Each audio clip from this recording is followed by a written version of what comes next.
The visual part of this video was made, as you can see, as a driver training video by First Great Western, who I imagine still have copyright in the video, but I've added to it a voiceover explaining some of the points of interest on the journey between Liskeard and Looe. Any errors in that are my responsibility. Leaving Liskeard, one of the first things we notice is the length of the platform for the branch line trains,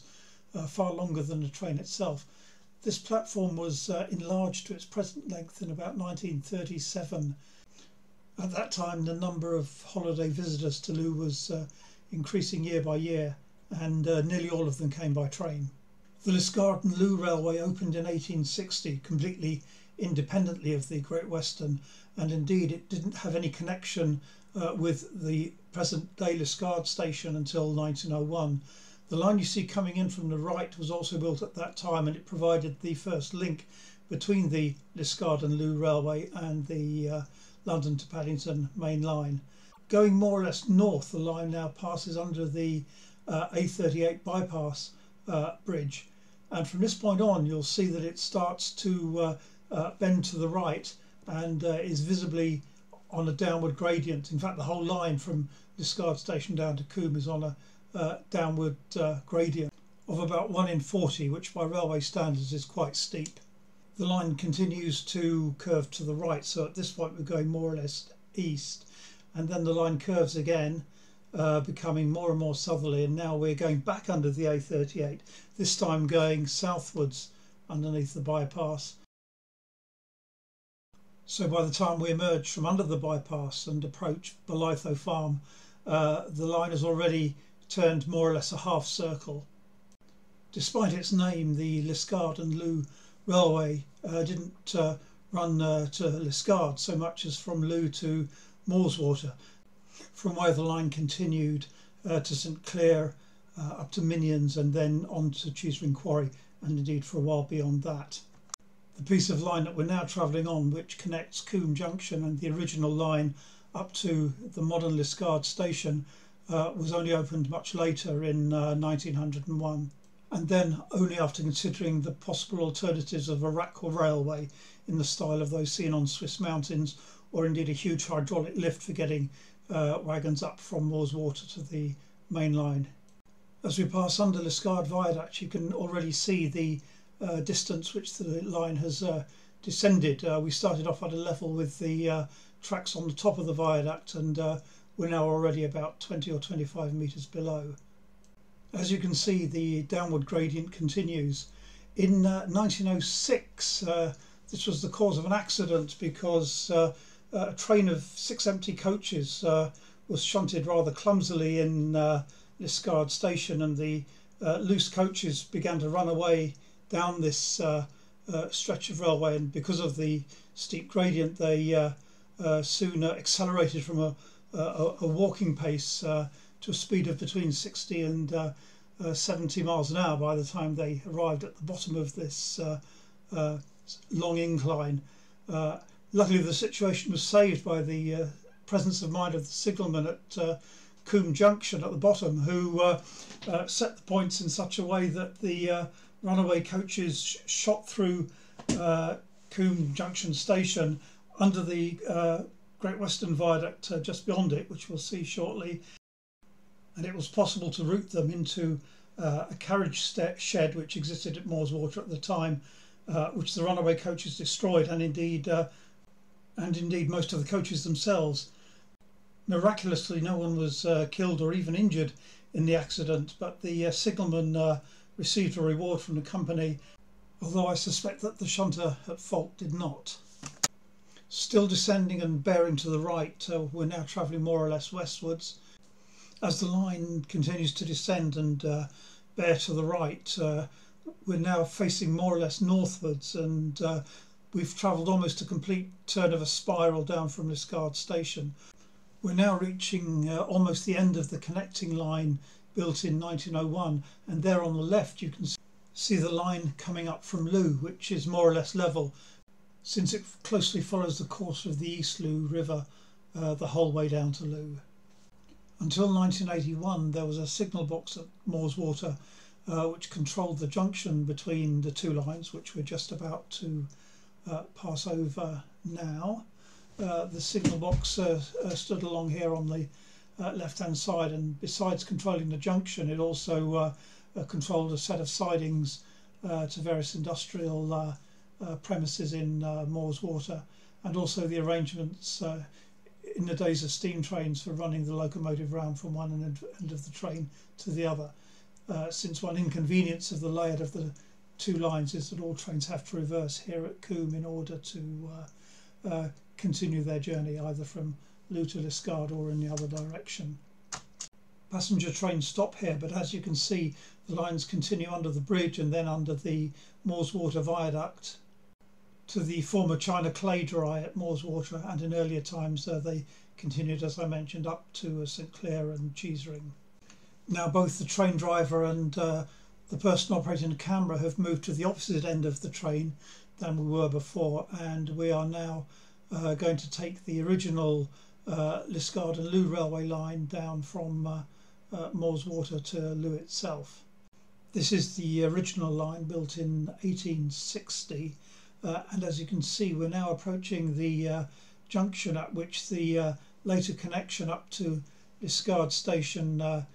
deviates away to the left. At this point the train stops, and as the notice says, the guard will have to alight to change the points. You'll probably see them twitch to the left in just a moment. There we are. When the signal box was still in existence, of course, the signalman would have done this, and the train would have continued without a halt from Coombe down towards Looe. Nowadays, in the absence of a signal box, the train crews have to do the signallers' work themselves, and so in a moment the train will come to a halt again, and as the black and yellow notice indicates, the guard will have to walk back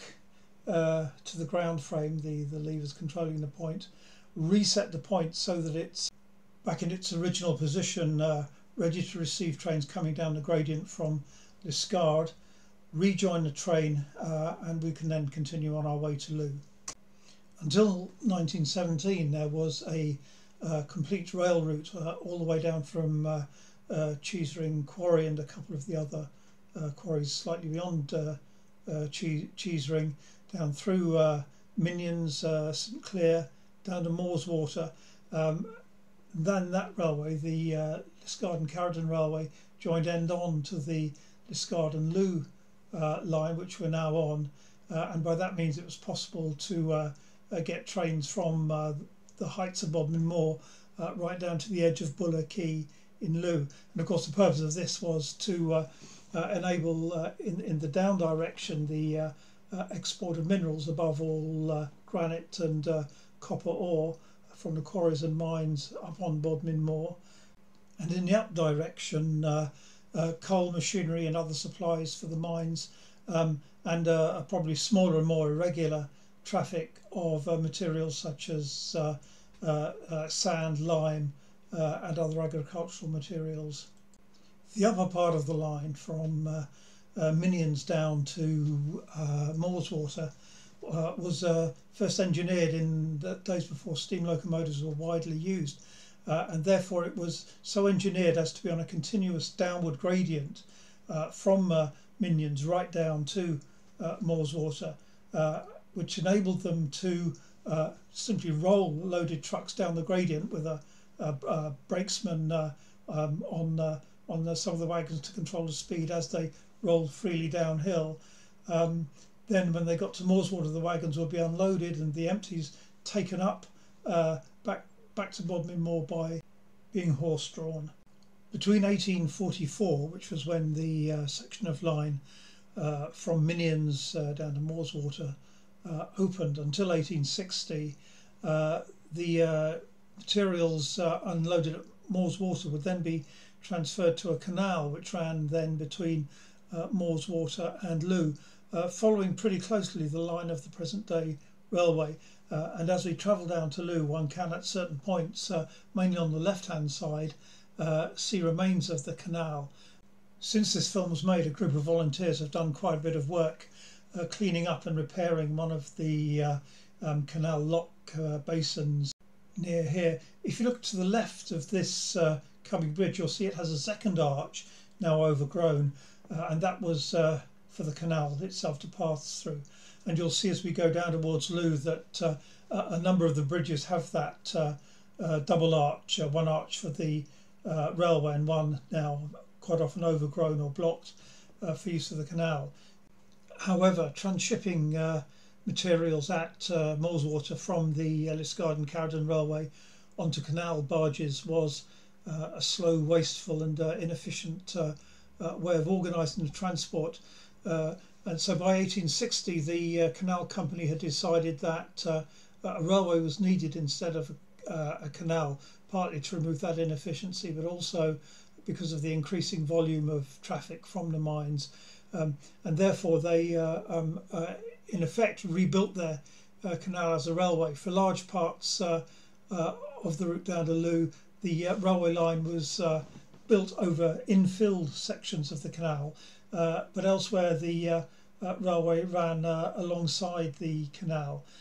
For example, here at St Keen Halt, which we're just passing on the right, notice the double bridge again. Now St Keen Station was at one time known as St Keen Wishing Well Station, attempting to cash in somewhat on the growing visitor trade by the late 19th century. The famous St Keen Wishing Well is partway up the valley on the right hand side, with its well-known tradition that whichever of a couple drinks first from that well will be master in the relationship for life. But to return to the railway, the copper mines and granite quarries on Bodmin Moor continued to expand and prosper well into the 1870s, and these were really the lifeblood of the railway, the main source of its income. Indeed, until 1879, the railway officially didn't carry passengers at all, because the Parliamentary Act under which the railways had been established didn't permit it, and the Board of Trade wasn't willing to give approval either. Unofficially, however, the railways worked around that little problem by instituting a system whereby it was possible for a person to buy a ticket to send a small item of personal property, for example a hat or an umbrella, by train along the line, and if a person possessed such a ticket, they could then accompany their property free of charge on the train. So in that way the company in effect ran an unofficial passenger service. In addition, they ran occasional excursion trains for Sunday school tea treats in particular, and wealthy visitors could also hire a train, although in all these cases the passenger accommodation consisted of wooden benches placed in open goods wagons. So one had to be a fairly hardy traveller to take advantage of these services. From 1879, however, the Liskeard to Looe part of the line did obtain permission to run official proper passenger trains, and began with a service of 2 trains a day in each direction, at leaving Moulswater at approximately 10:15 and 4 o'clock on weekdays, with the additional luxury of a Saturday service running in the evening. In many ways, however, that was the peak of the railway's fortunes, because in 1883 there was a crash in world copper prices which led to the closure of South Caradon mine in 1885. South Caradon mine had been one of the railway's main customers, probably the biggest single customer. What's more, the pumping engines at South Caradon contributed not only to unwatering South Caradon itself, but also to unwatering a number of the nearby mines too, so that their costs and the difficulty of working them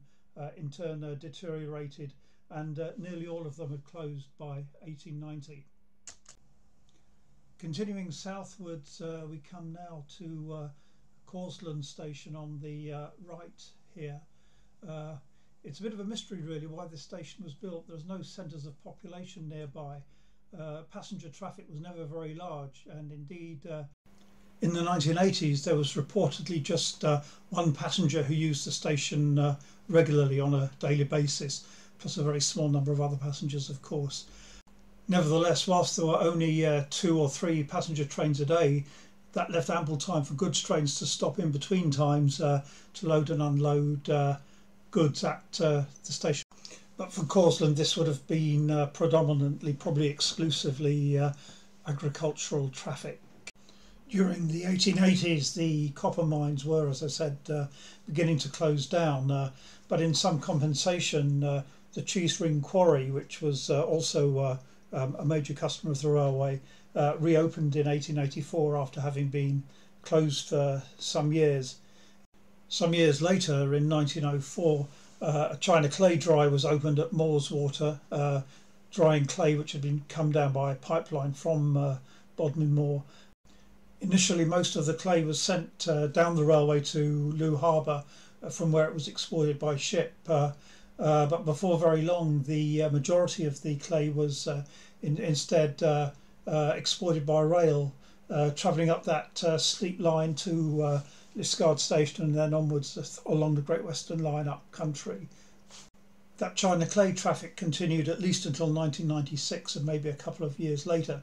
at which point the line from Coombe Junction to the Moorswater clay dries was mothballed for a couple of years, but now it's had a new lease of life as a cement distribution centre with regular freight trains from South Wales to deliver the cement. The construction of the direct rail connection from the Liskeard and Looe line to the Great Western Main Line in 1901 also made it practicable to deliver fresh fish from Looe into the markets of London and other large English cities, and that traffic too continued until after the Second World War. At this point we're approaching another of the distinctive double bridges over the railway and canal, although in this case the railway stone arch has been replaced by steel girders and the canal arch is rather lower than on the previous bridges. In 1908 the Phoenix Tin and Copper Mine near Minions reopened on a larger scale than before and with more modern equipment, so this provided a considerable increase of traffic on the line from Moorswater to Minions especially.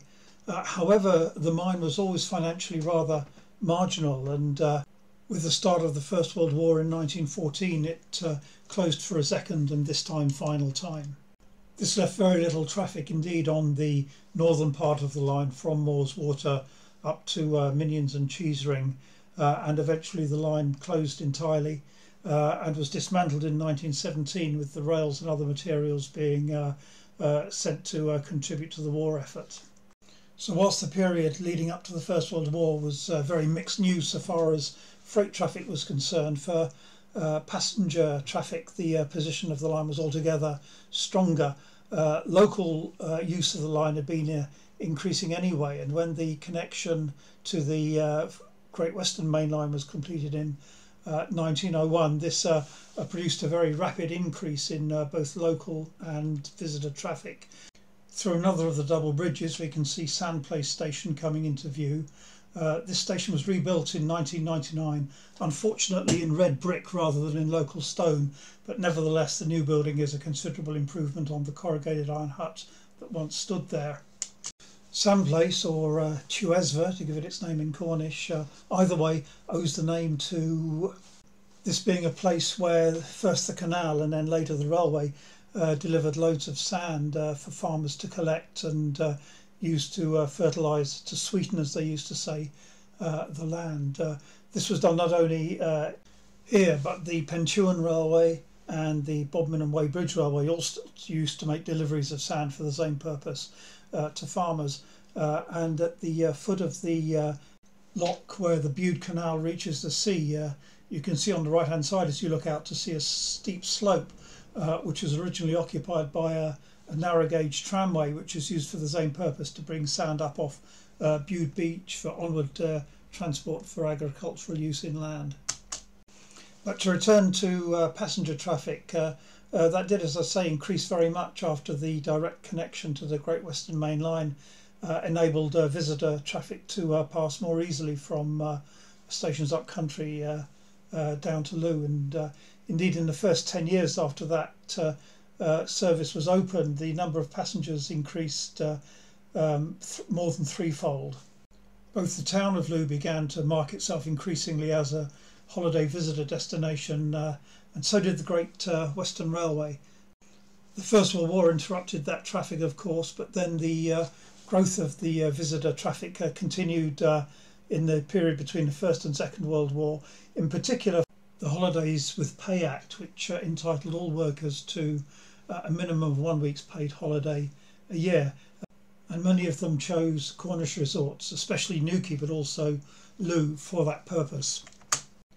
For the 20 years after the end of the Second World War, workers' wages rose more rapidly than ever before, or indeed since, as did their holiday entitlement. And this was in a period when car ownership was very much more restricted than nowadays. And so a consequence of all this was a great increase in the holiday rail traffic to and from the Cornish resorts, including Looe. In the late 1930s and again in the early 1950s, Looe was receiving approximately 10,000 visitors on bank holidays, and most of them came by train. By the late 1950s, however, these very same factors, the rise in workers' wages in particular, meant that an increasing number of the visitors were shifting from travelling by train to travelling by car. In 1962, the then Minister of Transport, Ernest Marples, who had amassed a considerable amount of money as a road building contractor, commissioned the infamous Beeching Report, which recommended the closure of approximately a third of British Railways network, including the lines from Gwynia Road to Helston, from Chasewater to Newquay, from Bodmin through to Padstow and Padstow through to Lanson, and indeed the line from Liskeard to Looe. An immediate consequence were a number of quite stringent economy measures, some of them justified. For example, steam traction was replaced with diesel rail cars, which are considerably cheaper and more flexible to operate. A number of the goods lines at Moorswater and the engine shed there were removed, as were the signal box at Coombe that I mentioned earlier, and a good many of the goods sidings at Liskeard Station itself. However, when British Railways made its official request to close the line, the then Minister of Transport, Barbara Castle, refused on the grounds that it wouldn't be practical to substitute a bus service for the train service in the way that was usual when railway lines were closed. Well, now Looe itself is coming into view. The name Looe in Cornish means a sea pool, so it's the equivalent of the Scottish term loch, and at high water like this it's easy to see how the name arose. As I mentioned, when the railway was first built, the line extended through the present-day Looe station along the side of the river over the eastern end of Looe Bridge and onto Buller Quay, and indeed it followed along the line of the quay almost as far as the present-day lifeboat house, and in places the rails were still visible until the car park and parts of the quay were resurfaced about 15 years ago. That part of the line, however, closed officially in 1954, having seen very little use for a number of years before, and the tracks were lifted as far back as this side of Looe Bridge. Between Looe Bridge and the present station there, however, remained quite an extensive goods yard and set of sidings, which were also removed as part of the economy measures in the early 1960s, and the place they stood is now occupied by the police station, a petrol station, a car park and the medical centre. 4 years later, the platform and the remaining line was shortened a bit further, which had the perverse effect of actually moving the station further away from the centre of Looe. And this is the platform at which the train is now arriving. Looking ahead, you can see where the line of the track would formerly have continued through where the police station now stands, and curved its way rightwards down towards Looe Bridge, which would have been an ideal site for Looe Railway Station if only British Railways management had focused on promoting the service rather than cutting it. Since then things have improved considerably, however, with people like the Devon and Cornwall Rail Partnership promoting the line much more actively, and nowadays the line's prospects look better than they have for many years since. As you can see, the train driver and the camera operator have now changed ends of the train again and starting to return to Liskeard. The same, however, won't be said for this commentary. I'm going to stop at this point. Thank you for bearing with it all, and if you're planning a journey to Looe, why not consider going there by train?